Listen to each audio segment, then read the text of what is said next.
Whenever Israel is disoriented by Iran's counterattack, the leader is hearing bad news from all sides.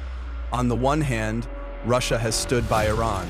On the other hand, Turkish President Recep Tayyip Erdogan has given a stern warning that any further attack on Iran will not be tolerated. And just after such an announcement, there were terrible attacks on US bases in Syria, Iraq, and Qatar. After the end of the meeting with Russia, the first attack was on the US base in Syria.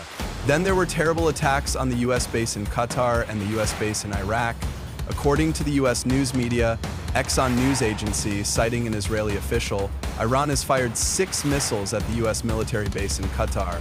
After the attack on Tehran, Donald Trump thought that Iran might bow to the United States by proposing a ceasefire, but Iran is going against Trump's idea.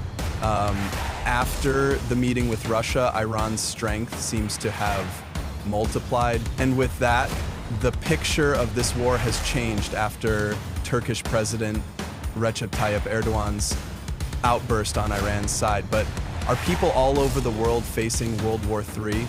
Since the United States attacked Tehran, the US bases in the Middle East have been saying that they are more secure.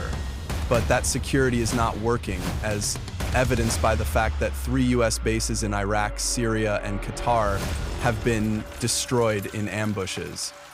The United States did not immediately report any casualties or damage in this attack. However, a huge explosion was heard in the US base in this attack, and tensions spread throughout the area.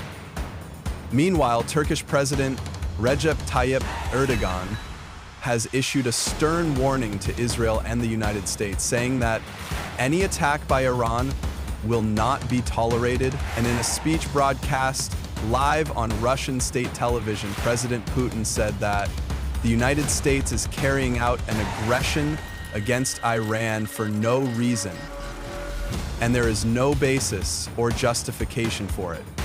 Donald Trump is under a lot of pressure after Putin and Erdogan's declaration that Russia has always stood by the Iranian people and will always do so.